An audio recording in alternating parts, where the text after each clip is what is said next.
Hello students, आज की class में हम बात करने वाले हैं second year chemistry new book. इसमें हमारे पास चैप्टर नंबर 4 आईयूपीएसी वाला, मतलब कि किसी ऑर्गेनिक कंपाउंड की नोमेनक्लेचर अंडर आईयूपीएसी रूल्स किस तरह की जाए। तो यहाँ पर आपने आईयूपीएसी सीख रखी है, और अगर आपको आईयूपीएसी नहीं आती तो आप कमेंट करोगे ताकि मैं इस पर भी एक वीडियो बनाकर अपलोड कर दूँ।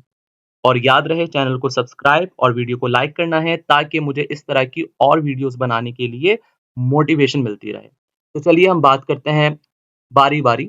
अब चैप्टर के एंड में ना हमारे पास कुछ प्रॉब्लम्स होते हैं जिन्हें हम हल करने की कोशिश करते हैं। तो ए से हम स्टार्ट करते हैं। कंपाउंड क्या है मेरे पास? कंपाउंड है CH3।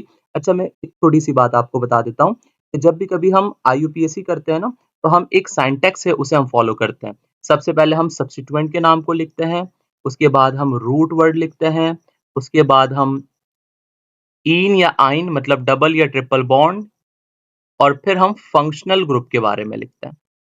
सही है? तो अब इनका इस्तेमाल कैसे किया जाता है, कौन सब्स्टिट्यूएंट है, रूट वर्ड क्या है, डबल ट्रिपल बॉन्ड किस तरह लिखना है, फंक्शनल ग्रुप कौन से हो सकते हैं, ये सारी बातें हम आईयूपीएसी के जो रूल्स हैं कि किस तरह की जाए उसमें हम डिस्कस करेंगे। अगर आपको इस पर वीडियो चाहिए तो आप कमेंट करना। तो हम बात करने वाले हैं सिंपल कि ये जो प्रॉब्लम्स हमारे पास गिवन है इसे हम हल कैसे करें। तो हम स्टार्ट करते हैं ए से, जो कि ईस्टर है। अब ईस्टर की जो नेमिंग है वो किस तरह होती है, मैं एक एक करके ना आपको सब समझाता जाता हूँ। हम बात करते हैं यहाँ पर ईस्टर की। तो ईस्टर का जो जनरल फॉर्मूला होता है वो होता है RCOOR। ठीक है, और अगर मैं इसे ओपन करके लिखूं तो ये कुछ इस तरह का हमें नजर आएगा। मतलब कार्बोनाइल कंपाउंड के साथ, कार्बोनाइल कार्बन के साथ अल्कोक्सी लगा होगा, अल्कोक्सी रेडिकल लगा होगा, तो उसे हम क्या कहेंगे? ईस्टर। और याद रखिएगा, ईस्टर की जो आईयूपीएसी होती है, ईस्टर की आईयूपीएसी किस तरह से होती है? आईयूपीएसी नॉमेनक्लेचर किस तरह से होती है? हम लिखते हैं अल्काइल, हम लिखते हैं अल्काइल अल्केनोएट। क्या लिखते हैं हम? अल्काइल अल्केनोएट। अब यहां पर ये जो आर वाला पार्ट है ना, इसे हम अल्काइल के नाम पे एंड करेंगे, ये जो आर है, और सफिक्स हम देंगे इस पूरे हिस्से को। मैं यहाँ पर आपको समझा देता हूँ। जैसे लेट सपोज हमारे पास, मैं पहले वाले कंपाउंड को लिखता हूँ। ओके, कंपाउंड क्या है हमारे पास? CH3 COOCH। अच्छा, अब ये ब्रैकेट किस तरह ओपन करना है जरा देखिएगा। मैंने बना दिया यहाँ पर CH। अब इसी CH पर मुझे दो CH3 अटैच करना है। अब एक CH3 मैंने यहाँ पर अटैच कर दिया, याद रहे इसी कार्बन पर अटैच करना है। ठीक है, ऐसा नहीं है कि एक CH3 मैंने लगाया तो दूसरा भी इसी के ऊपर लगा दूं, नहीं, ये ठीक नहीं है। इस ही कार्बन पर, जिसके बाद ब्रैकेट है ना, उस ही कार्बन पर दोनों CH3 ग्रुप आपने अटैच करना है। ठीक हो गया। अब क्या करना है मुझे? सबसे पहले मुझे देखना है कि यहाँ पर अल्काइल ग्रुप कौन सा, ये जो पार्ट है ना आपका, इसे आप अल्काइल के नाम पे नेमिंग करोगे। मतलब दो पार्ट है ना, एक कार्बोनाइल वाला पार्ट है, ये वाला पार्ट कौन सा? ये कार्बोनाइल वाला पार्ट है, और ये है अल्काइल ग्रुप। इन सबको मिलाकर ना आप सफिक्स दोगे, इससे आप अल्केनोएट का नाम दोगे, कार्बोनाइल वाले पार्ट को। ओके, अल्केनोएट। जबकि इस वाले पार्ट को आप किसका नाम दोगे? अल्काइल का। अगर ये स्ट्रेट चेन होती, लेट सपोज ये स्ट्रेट, तीनों कार्बन स्ट्रेट लाइन में होते हैं, आप इसे कहते हैं प्रोपाइल या एन प्रोपाइल कहते हैं। आईयूपीएसी में जस्ट आप प्रोपाइल कहते हैं। लेकिन अगर आप यहाँ पर देख रहे हो कि ये स्ट्रेट चेन नहीं है, बल्कि ब्रांच चेन है, सेकंड कार्बन से अटैचमेंट है, सेकंड कार्बन से, तो आप इसे आइसोप्रोपाइल कहोगे। तो आईयूपीएसी करते वक्त किस बात का ध्यान देना है ईस्टर में? कि अल्काइल का नाम पहले आए। तो आपने अल्काइल का नाम पहले लिखा, this is isopropyl, this is isopropyl, isopropyl. अब आप देखो कि कार्बन आपके पास कितने, ओके, कितने कार्बन है, काउंट कीजिए। अल्काइल के अलावा आपके पास दो कार्बन है, इन्हें नाम देना है अल्केनोएट पर। दो कार्बन वाले अल्केन को आप क्या कहते हो? आप कहते हो इथेन, और सफिक्स क्या आ जाएगा? OH। तो इस कंपाउंड का नाम क्या होगा? इस कंपाउंड का नाम होगा आइसोप्रोपाइल इथेनोएट। करेक्ट। अगले कंपाउंड को हम देखते हैं, बी। पहले इसे मैं ड्रॉ कर लेता हूँ, C ट्रिपल बॉन्ड C। ये कंपाउंड हमारा बी है।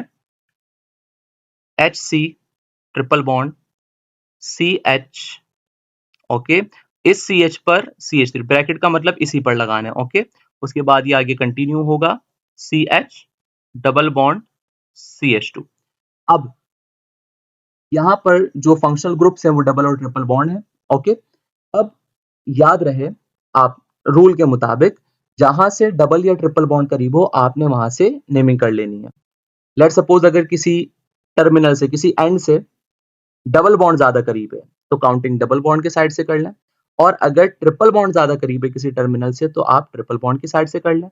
लेकिन अगर दोनों सेम पोजीशन पर आ जाए, जैसे कि इस केस में ना, यहां पर अगर आप देखो, काउंट करो आप, पहले पर इस टर्मिनल से आ रहा है डबल बॉन्ड और दूसरे टर्मिनल से पहले पर ट्रिपल बॉन्ड आ रहा है, तो इसका मतलब इन दोनों की पोजीशन क्या हो गई, सेम हो गई।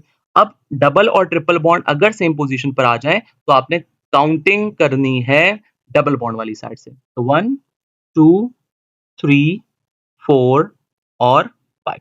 यहाँ पर 5 कार्बन है आपके पास, करेक्ट। अब यहाँ पर अगर हमारे पास 5 कार्बन है तो आप देखेंगे सबसे पहले लिखना क्या है, सब्स्टिट्यूएंट को। सबसे पहले किसे लिखना है, सब्स्टिट्यूएंट। सब्स्टिट्यूएंट क्या होते हैं, जो चेन के बाहर रह गए।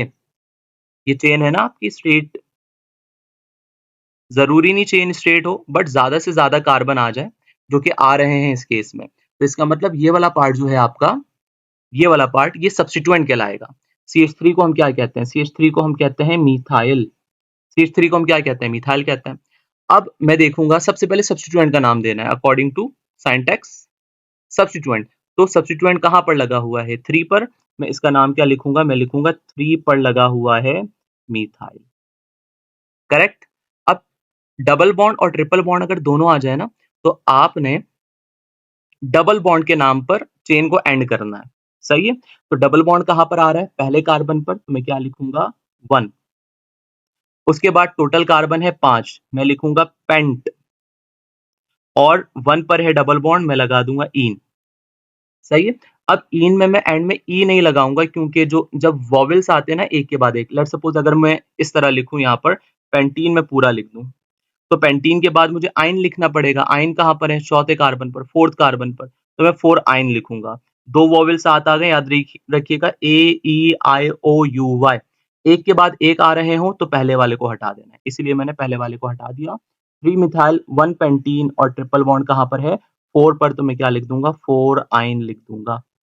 तो ये हमारे पास बी भी हो गया। अब हम चलते हैं नेक्स्ट की तरफ, जो कि है हमारे पास सी। ओके, ये रहा हमारे पास सी। तो सी में हमारे पास क्या है, CH2 डबल बॉन्ड सी। मैं यहाँ पर लिखता हूँ ना, मैं सी को यहाँ सॉल्व कर रहा हूँ। ये हो गया CH2 double bond C, C double OH, okay, और आ जाएगा हमारे पास CH3। अब सबसे पहले इस कंपाउंड को देखा मैंने, मैं पहचान गया C डबल OH कार्बोक्सिलिक है। ये क्या है हमारे पास, कार्बोक्सिलिक। अब कार्बोक्सिलिक की जब भी कभी हम नेमिंग करते हैं तो किस तरह करते हैं, सीखिएगा जरा। मैं बात कर रहा हूँ कार्बोक्सिलिक की। कार्बोक्सिलिक की जो IUPAC है, जनरल फॉर्मूला मैं पहले कह देता हूँ, वो होता है RCOOH। इसे ओपन करें तो ये कुछ इस तरह का बन जाता है, COOH, कार्बोनाइल पर हाइड्रोक्साइल रेडिकल अटैच, ठीक है। अब यहाँ पर इसकी जो IUPAC हम करते हैं, IUPAC, इसकी जो हम IUPAC करते हैं वो हम किस तरह करते हैं, हम कहते हैं, हम इसे कहते हैं, सफिक्स क्या होता है इसका, ओइक, तो हम कहते हैं अल्केनोइक, अल्केनोइक, और फिर स्पेस देकर हम एसिड लगाते हैं। अब याद रहे, जहां से फंक्शनल ग्रुप है काउंटिंग वहीं से होगी, सिंपल सी बात। फंक्शनल ग्रुप की गैर मौजूदगी में डबल या ट्रिपल बॉन्ड, और अगर डबल या ट्रिपल बॉन्ड भी नहीं है तब कहां से काउंटिंग होगी, जहां से सब्स्टिट्यूएंट करीब है। काउंटिंग करते वक्त जहन में रखिएगा, फिर से मैं बता रहा हूँ, काउंटिंग करते वक्त प्रायोरिटी जो देते हैं हम फंक्शनल ग्रुप को देते हैं। अगर फंक्शनल ग्रुप नहीं है तो डबल या ट्रिपल बॉन्ड, अगर डबल ट्रिपल बॉन्ड भी नहीं है तो फिर हम काउंटिंग कहां से करते हैं, जहां से सब्स्टिट्यूएंट करीब होता है। तो यहाँ पर क्योंकि फंक्शनल ग्रुप है कार्बोक्सिलिक, और कार्बोक्सिलिक एक टर्मिनल फंक्शनल ग्रुप है, तो इसका नंबर हमेशा 1 होगा। तो ये वाला कार्बन हो गया 1 2 और 3। अब चेन हमने इस तरह सेलेक्ट करनी है कि ज्यादा से ज्यादा कार्बन भी आ जाएं, सब्स्टिट्यूएंट भी ज्यादा हो, डबल बॉन्ड ट्रिपल बॉन्ड वाले कार्बन भी कवर हो जाएं। तो सबसे बेहतर तरीका यही था कार्बन की चेन को सेलेक्ट करने का। हाँ सी डबल ओ एच इसमें नहीं आएंगे, बट कार्बन की चेन मैंने बना दी। अब यहाँ पर करना क्या है, रूल सेम रहेगा। सब्स्टिट्यूएंट का नाम सबसे पहले लिखेंगे, तो सब्स्टिट्यूएंट कहाँ पर आया मेरे पास, सब्स्टिट्यूएंट आया 2 पर। मैं लिखूंगा 2 पर लगा हुआ है, 2 पर लगा हुआ है मिथाइल। और अब क्या करना है मुझे, सिंटैक्स के मुताबिक देखिएगा, रूट वर्ड हम कहते हैं मिथ इथ प्रोप्यूट को, ठीक है। उसके बाद क्या आ जाएगा, डबल बॉन्ड ट्रिपल बॉन्ड, और फिर फंक्शनल ग्रुप एंड में आएगा। मतलब ये कि डबल बॉन्ड की पोजीशन में पहले बताऊंगा, जो कि कहां पर है, 2 पर। मैं लिखूंगा 2, 1 2 3 कार्बन है चेन में, मैं लिखूंगा 3, सॉरी 2, 3 कार्बन है, तो क्या हो जाएगा, प्रोपीन ओइक एसिड। अब प्रोपीन ओइक एसिड क्यों लिखा, 2 प्रोपीन मतलब 2 पर डबल बॉन्ड है, और oic acid is the suffix for carboxylic. सवाल ये कि ओइक एसिड मतलब कार्बोक्सिलिक की पोजीशन नहीं बताऊं, नहीं, जरूरत नहीं है, क्योंकि टर्मिनल फंक्शनल ग्रुप है तो हमेशा स्टार्ट में ही या किसी एंड में ही मौजूद होगा। ओके, अब हम बढ़ते हैं डी की तरफ। डी, अच्छा डी को अगर मैं देखूं तो लॉन्गेस्ट कार्बन की चेन को हमने सेलेक्ट करना है, करेक्ट। तो लॉन्गेस्ट कार्बन की चेन इस तरह सेलेक्ट हो सकती है, इस तरह से, सही है। तो इसे ना मैं स्ट्रेट करके ही बनाता हूं ताकि आपको बात समझ आ जाए। मैं यहां पर बना देता हूं डी को, ये आ गया हमारे पास डी। क्या है भाई, CH3 है, ओके, CH3। उसके बाद क्या है, CH, CH, कार्बोनाइल कार्बन, इस CH पर CH3 अटैच है, नो प्रॉब्लम। आगे क्या है मेरे पास, CH, CH3, CH, इस पर भी लगा हुआ है CH3 और लगा हुआ है Cl। इस कंपाउंड की नेमिंग करनी है। अब देखना क्या है मुझे, देखना यह है कि यहाँ पर जो हमारे पास कार्बोनाइल कार्बन है, इसकी दोनों वैलेंसी पर कार्बन है। अगर कार्बोनाइल की दोनों वैलेंसी पर कार्बन अटैच हो तो इसे हम कहते हैं कीटोन। इसे हम क्या कहते हैं, कीटोन। अब कीटोन की आईयूपीएसी हम कैसे करते हैं, कीटोन का जनरल फॉर्मूला हमारे पास RCOR होता है। कार्बोनाइल कार्बन के दोनों तरफ कार्बन अटैच होंगे। इसकी जो आईयूपीएसी करते हैं हम, आईयूपीएसी, आईयूपीएसी, वो हम किस तरह करते हैं, हम कहते हैं अल्केनॉन। अल्केनॉन सफिक्स क्या आता है, ओन आता है, ठीक है, वन नहीं पढ़ते से ओन पढ़ता है। अब लॉन्गेस्ट कार्बन की चेन को सेलेक्ट करना है इस तरह के, ज्यादा से ज्यादा कार्बन मेन चेन का हिस्सा बन जाए, चेन पर ज्यादा सब्स्टिट्यूएंट लगे हों, डबल ट्रिपल बॉन्ड को चेन का हिस्सा बनाने की कोशिश करेंगे। जो चेन से बाहर रह गया वो क्या हो गया, सब्स्टिट्यूएंट। तो यहाँ पर कौन कौन से सब्स्टिट्यूएंट है देखिए जरा, एक है हमारे पास मिथाइल एम से नाम आता है, एक है क्लोरो सी से नाम आता है। तो हमने, अब अगर डिफरेंट तरह के सब्स्टिट्यूएंट है तो हम प्रीफिक्स यूज नहीं करते ना, डाई ट्राई टेट्रा। डिफरेंट है तो डिफरेंट तरह से डील करेंगे, और पहले सब्स्टिट्यूएंट का नाम लिखना है, मैंने सिखा दिया आपको, सब्स्टिट्यूएंट का नाम पहले। अब यहाँ पर दो तरह के सब्स्टिट्यूएंट हैं, एक है मेरे पास मिथाइल एम से, एक क्लोरो सी से। तो क्योंकि क्लोरो का अल्फाबेट सी पहले आता है तो मैं क्लोरो पहले लिखूंगा, लेकिन पहले मैं ये डिसाइड कर लूं काउंटिंग कहां से करना है। अब अगर मैं राइट साइड से करूं तो भी 3 पर आ रहा है, और लेफ्ट से करूं तो भी 3 पर आ रहा है। लेकिन एक चीज अगर टाई हो जाए ना कि भाई फंक्शनल ग्रुप की पोजीशन टाई हो गई, तो मैं देखूंगा कि भाई कुछ और है जो कि टाई ब्रेकर बन सके, तो हाँ सब्स्टिट्यूएंट है। लेकिन सब्स्टिट्यूएंट भी की भी पोजीशन यहाँ पर सेम है, यहाँ से भी 1 2, यहाँ से भी 1 2। लेकिन क्योंकि क्लोरो का अल्फाबेट पहले आता है तो मैं राइट साइड से काउंटिंग करूंगा, 1 2 3 4 5। तो मैं देखूंगा 2 पर लगा हुआ है क्लोरो, मैं लिखूंगा 2 क्लोरो, 2 क्लोरो। उसके बाद क्या आ जाएगा मेरे पास, उसके बाद आ जाएगा मिथाइल, किस पर लगा है, 4, मैं लिखूंगा 4 मिथाइल, 4 मिथाइल। उसके बाद 3 पर है हमारे पास ओन, और टोटल कितने कार्बन है, 5। तो मैं क्या लिखूंगा, 3 पेंटेनॉन, 3 पेंटेन ओन, मैं इस तरह लिख दूंगा। या फिर इसे मैं पेंटेन 3 ओन भी लिख सकता हूं, बट ऐसे बेटर है, बात समझ आ गई होगी आपको। आगे बढ़ते हैं और हम अपने डी के बाद किसकी तरफ बढ़ेंगे, हम बात करते हैं ई की। ई की बात कर लेते हैं, ई को पहले मैं ड्रॉ करता हूं यहाँ पर, ई को हम कर देते हैं ड्रॉ, ए ई। ई कंपाउंड क्या है मेरे पास, CH3 CH2 OC, CH2 OC।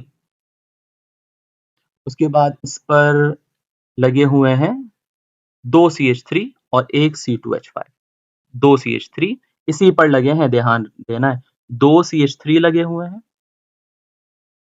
इसी कार्बन पर और एक लगा हुआ है C2H5। तो बेसिक पे स्टक करेंगे हम। सबसे पहले कार्बन की लॉन्गेस्ट चेन को सेलेक्ट करना है। इस तरह के ज्यादा से ज्यादा कार्बन मेन चेन का हिस्सा बनता है। ये हमारे पास ना ईथर है, ईथर है, और ईथर की जो नेमिंग है वो हम किस तरह करते हैं, हम इन्हें अल्कोक्सी अल्केन कहते हैं। ये ईथर है, ऑक्सीजन के दोनों तरफ कार्बन, मैं इसे कहूंगा ईथर। ईथर, ईथर में क्या होता है, ऑक्सीजन के दोनों तरफ कार्बन होते हैं, ठीक है। और इनकी जो आईयूपीएसी होती है, इनकी जो आईयूपीएसी होती है, ये किस तरह से की जाती है, हम कहते हैं अल्कोक्सी, अल्कोक्सी अल्केन, ठीक है, अल्कोक्सी अल्केन। अब इसका मतलब क्या है मैं आपको समझाता हूँ। सबसे पहले आपने कार्बन की लॉन्गेस्ट चेन को सेलेक्ट कर लेना है, जो कि मैंने कर लिया। यही है ना लॉन्गेस्ट चेन। क्या इससे ज्यादा कार्बन आ सकते हैं किसी तरह से? नहीं आ सकते। कितने कार्बन आ रहे हैं? 4 कार्बन, 4 कार्बन कंटिन्यूअस चेन में नहीं आ सकते। अगर आप स्ट्रेट चेन सोच रहे हो तो बीच में ऑक्सीजन आएगा तो चेन ब्रेक हो जाएगी। तो लॉन्गेस्ट चेन मैंने सेलेक्ट कर लिया। अब काउंटिंग वहां से जहां से सब्स्टिट्यूएंट करी, इन्हें मैं एज अ सब्स्टिट्यूएंट ट्रीट करूंगा, याद रहे आप। ये कोई फंक्शनल ग्रुप तो नहीं है। This is alkoxy. इथॉक्सी, ये है मिथाइल, इसका नाम किससे आएगा, ये है मिथाइल एम से। दिस इज मिथॉक्सी, ऑक्सीजन के साथ है ये ऑक्सीजन के साथ है। दिस इज इथॉक्सी, 2 कार्बन है ना, तो क्या हो गया ये इथॉक्सी। एक का नाम ई से आ रहा है, एक का नाम एम से आ रहा है, तो ई वाला पहले लिखूंगा। लेकिन काउंटिंग कहां से, अगर मैं इस वाले साइड से करूं, इस वाले टर्मिनल से करूं, तो तीसरे कार्बन पर आएगा, क्योंकि ये 2 है, सही है। जबकि यहां से करूंगा तो दूसरे कार्बन पर आएगा। 1 2 और 2 कार्बन है ना, तो 3 और 4 दोनों कार्बन यहीं पर है, करेक्ट। लेकिन जो सब्स्टिट्यूएंट लगे हैं दोनों इसी कार्बन पर लगे हुए हैं, इस वाले कार्बन पर दोनों सब्स्टिट्यूएंट है। तो ये दूसरा कार्बन है। ये कौन सा कार्बन है, कार्बन नंबर 2। तो इसका मतलब मिथाइल भी 2 पर है और इथॉक्सी भी 2 पर है। लेकिन इथॉक्सी में पहले लिखूंगा क्योंकि अल्फाबेटिकल ऑर्डर में लिखना होता है। तो मैं नाम क्या दूंगा इसे, मैं इसे नाम दूंगा 2 इथॉक्सी। 2 इथॉक्सी, 2 पे ही लगा हुआ है मिथाइल, 2 इथॉक्सी, 2 मिथाइल। और कार्बन कितने हैं टोटल, 4। तो आप इसे क्या कह दोगे, 2 इथॉक्सी, 2 मिथाइल। 4 कार्बन को क्या कहते हैं हम, ब्यूटेन। ब्यूटेन, ये हो गई इसकी भी नेमिंग। अब ई के बाद हम एफ पर चलते हैं। एफ, पहले ना ब्रैकेट को नहीं बनाते, पहले जो ब्रैकेट के बाहर है, सी है तो मैं पहले लिखूंगा सी। ई के बाद आ गया एफ, मैंने लिखा सबसे पहले सी। इस सी पर क्या अटैच है, इस सी पर 2 CH3 अटैच है, कर दिया मैंने। याद रहे हर कार्बन अपनी टेट्रावैलेंसी मुकम्मल करेगा, 4 से ना कम ना 4 से ज्यादा। इसी कार्बन पर एक Br लगा हुआ है और एक CHO लगा हुआ है। इसी कार्बन पर एक Br लगा हुआ है और एक CHO। CHO मैं ऐसे लिख देता हूं ताकि आप पहचान जाओ, दिस इज एल्डिहाइड। अगर कार्बोनाइल कार्बन की एटलीस्ट एक वैलेंसी पर H लगा हो तो इसे हम कहते हैं एल्डिहाइड। क्या कहते हैं इसे, एल्डिहाइड। अब एल्डिहाइड के बारे में भी जान लें। अगर हम एल्डिहाइड की बात करें तो एल्डिहाइड का जो जनरल फॉर्मूला है वो हमारे पास आर, फॉर्मल्डिहाइड मैच भी आ जाता है, जस्ट मैं CHO लिख देता हूं, सही। This is aldehyde. अब सवाल ये कि इनकी आईयूपीएसी कैसे करेंगे हम, तो मैं आईयूपीएसी की बात करता हूं। मैं बात करता हूं आईयूपीएसी की। अब आईयूपीएसी किस तरह करनी है इसकी, इन्हें हम कहते हैं अल्केनल। अल्केनल, अल इसका सफिक्स होता है, अल्केनल। 4 कार्बन है तो ब्यूटेनल, 2 कार्बन है तो इथेनल, 5 कार्बन है तो पेंटेनल, ठीक है। सबसे पहले मैं लॉन्गेस्ट कार्बन की चेन को सेलेक्ट करूंगा, जो कि मैंने कर लिया। इससे ज्यादा तो नहीं आ सकते कार्बन 4 से। अब मैं देखूंगा कि ये भी ना एल्डिहाइड भी TFG है। Aldehyde is also TFG। TFG मैं कहता हूं टर्मिनल फंक्शनल ग्रुप को। इन्हें हम नंबर नहीं देते, या तो ये स्टार्ट में होंगे या तो ये एंड में होंगे, ठीक है। तो हमेशा इसे हम नंबर 1 देंगे, 1 2 3। मैं देखता हूं 2 पर लगा हुआ है ब्रोमो, मतलब बी से आता है ना इसका नाम।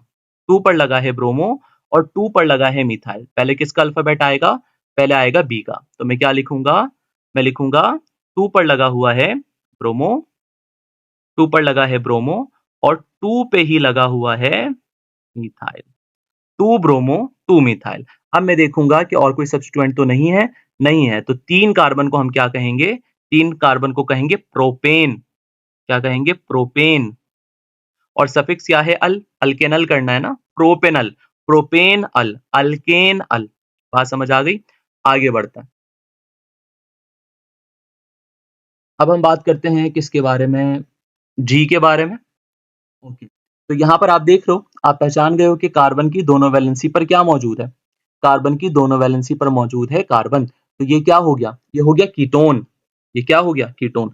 अब कीटोन की नेमिंग किस तरह करते हैं आपको मैं सिखा चुका हूं, सही है, तो ये आपके जिम्मे में आपको बता देता हूं थोड़ा सा।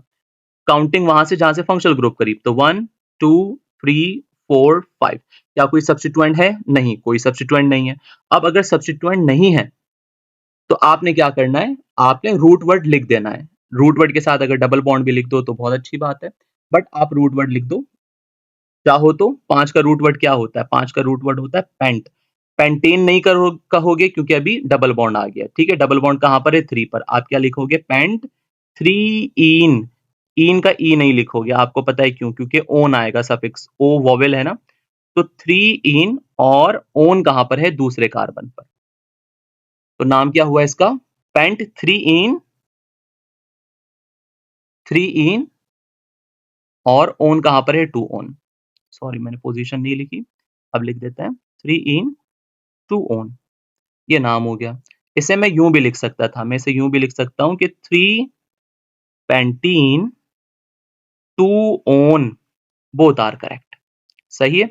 अब हमारे पास H है, H, अगर मैं H की बात करूं तो इसमें हमारे पास अल्कोहल है, ये हमारे लिए फिलहाल नया है, तो मैं यहां पर लिखूंगा, मैं लिखूंगा जी को, कंपाउंड जी को, तो ये आ गया हमारे पास कंपाउंड जी, क्या है हमारे पास, CH2 CH CH2 और सब पे लगे हैं OH, ट्राइहाइड्रिक अल्कोहल है, इसे ग्लाइसरोल भी कहते हैं ना, ग्लाइसरोल। तो आपने सबसे पहले लॉन्गेस्ट कार्बन चेन को सेलेक्ट कर लिया, बिल्कुल। अब आप देखोगे अल्कोहल है, तो अल्कोहल के बारे में भी जान लेते हैं, अल्कोहल, तो बात ना सिंपल सी है, बात सिंपल सी है, अल्कोहल का जनरल फॉर्मूला क्या होता है, ROH, इस डिटेल में मैं नहीं जा रहा फिलहाल कि अल्कोहल क्या होता है, लेकिन हाँ इसकी जो IUPAC है वो कैसे होगी, वो होगी अल्केन ओल, अल्केन ओल, फर्क फर्क समझिएगा जरा अल्कोहल एल्डिहाइड में, यह है अल्केनॉल ओल, और एल्डिहाइड क्या है, अल्केनल, अल की आवाज आएगी, ठीक। तो हमारे पास 1 पर भी है फंक्शनल ग्रुप, 2 पर भी है और 3 पर भी है, और कितने हैं हमारे पास कार्बन, 3, तो पहले रूट वर्ड आता है, 3 का रूट वर्ड क्या होगा, डबल बॉन्ड नहीं है, तो मैं सिंपल क्या लिखूंगा, मैं लिखूंगा प्रोपेन, क्या लिखूंगा, प्रोपेन, और उसके बाद क्या लिखूंगा मैं, प्रोपेन, प्रोपेन के बाद क्या आ जाएगा, प्रोपेन के बाद आ जाएगा 1 पर है, 2 पर है और 3 पर है, क्या है भाई, ट्राइओल, ट्राइओल, 3 OH है, ऐसे भी लिख सकता हूं और मैं ऐसे भी लिख सकता था कि 1,2,3 प्रोपेन ट्राइओल, प्रोपेन ट्राइओल, मैं ऐसे भी लिख सकता था, सही है। तो ये हमने IUPAC जी की भी कर ली। अब आगे बढ़ते हैं और बात करते हैं हम एरोमेटिक कंपाउंड की, अच्छा जी नहीं वो H था, जी तो हमने यहीं पर कर लिया था, this is H, this is H। अब हम किसकी तरफ बढ़ चले हैं, ओके, हमारे पास OH है और C2H5 है, कंपाउंड I में, कंपाउंड I एरोमेटिक है, कोई मसले वाली बात नहीं है, C2H5OH। अब देखिए जरा, अगर मैं इसे देखूं, इस पूरी सिचुएशन को अगर मैं समझूं, तो ये वाला जो पार्ट है इसे हम कहते हैं फिनॉल, इसे हम क्या कहते हैं, फिनॉल। आप इसे अलग से हाइड्रोक्सी भी कह सकते हो, ठीक है, बट ये क्या है, ये है फिनोल। तो इन जनरल आप इसे फिनोल के नाम पर अगर नाम देना चाहो तो पैरा पर इथाइल लगा हुआ है, पैरा पर क्या लगा हुआ है, इथाइल। और अगर आप काउंटिंग करो तो 1 2 3 4, आप 4 इथाइल फिनोल भी कह सकते हो इसे, सही है। वरना आप इसे हाइड्रोक्सी और बेंजीन के नाम पर भी नाम दे सकते हो इथाइल के साथ। Okay, simple. और यहाँ पर हमारे पास क्या लगा हुआ है, दिस इज कीटोन। ये फिर से आया कीटोन। अगर समझ नहीं आ रहा तो आप इसे ओपन कर लो इस तरह,